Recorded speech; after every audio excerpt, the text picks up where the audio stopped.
1947 में मिली आजादी को भीख बताने वाली कंगना रनौत के खिलाफ यह गुस्सा बीते 3 रोज से भड़क रहा है। कहीं उनके खिलाफ लोग नारेबाजी कर रहे हैं तो कहीं उनके खिलाफ पुलिस में रिपोर्ट दर्ज कराई जा रही है। लेकिन बागी तेवरों वाली एक्ट्रेस अपने रुख पर मजबूती से कायम है। कंगना ने दो टूक कहा है कि उनके उठाए सवाल जायज हैं और कोई उनको गलत साबित कर दे तो पद्मश्री लौटाने के लिए भी तैयार हैं। कंगना ने उन पर उठाए जा रहे तमाम सवालों को लेकर एक इंस्टाग्राम पोस्ट किया। आजादी को भीख बताने वाली कंगना ने अपनी पोस्ट में कई नए और तीखे सवाल उठा दिए। कोई मुझे ये बताए कि 1947 में क्या हुआ था। कोई मुझे गलत साबित करे तो मैं अपना पद्मश्री सम्मान वापस कर दूंगी। क्यों आजादी भीख में दी गई जबकि दक्षिणपंथी लड़कर आजादी लेने को तैयार थे। बोस की आजाद हिंद फौज लड़कर आजादी ले सकती थी। बोस पीएम बन सकते थे। कंगना ने आजादी को लेकर कई सवाल उठाए। 1947 की आजादी का जिक्र करते हुए उन्होंने 1857 के आजादी के पहले संग्राम को मजबूती से सामने रखा। कंगना ने लिखा, मैंने लक्ष्मीबाई फिल्म के लिए काफी रिसर्च किया है। आजादी की सामूहिक जंग 1857 में लड़ी गई। 1947 में कौन सी लड़ाई लड़ी गई? आजादी की लड़ाई के लिए सुभाष चंद्र बोस, रानी लक्ष्मीबाई, वीर सावरकर ने प्राणों की आहुति दी। राष्ट्रवाद के साथ दक्षिणपंथी का भी उभार हुआ, लेकिन अचानक से यह गायब कैसे हो गया? और गांधी ने भगत सिंह को क्यों मरने दिया? आखिर क्यों नेता बोस की हत्या हुई और उन्हें गांधी जी का सपोर्ट क्यों नहीं मिला?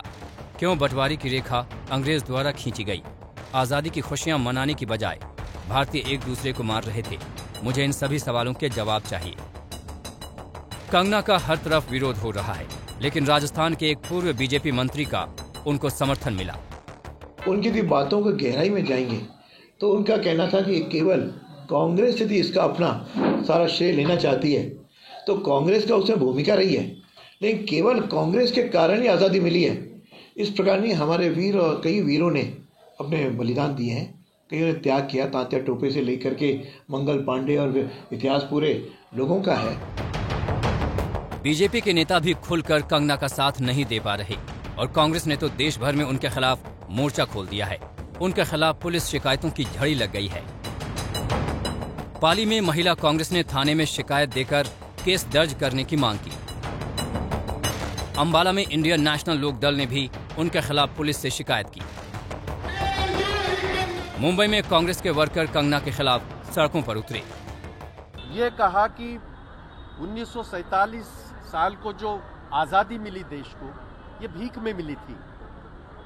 2014 के बाद जो आजादी मिली वो सही आजादी है। इस तरह के वक्तव्य उन्होंने किए जिसका कड़े शब्दों में हमने निंदा की है और उसके खिलाफ एफआईआर होना चाहिए करके हम यहाँ पुलिस स्टेशन के सामने धरना प्रदर्शन कर रहे थे। यूपी में भी कंगना के खिलाफ गुस्सा है।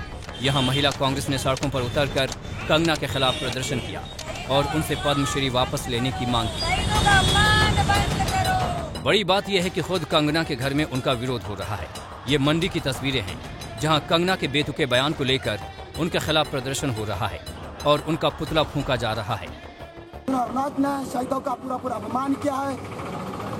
मैं कंगना रनौत का और एनएसआई की पूरी टीम की तरफ से कंगना रनौत का इस पर शेम कहता हूँ।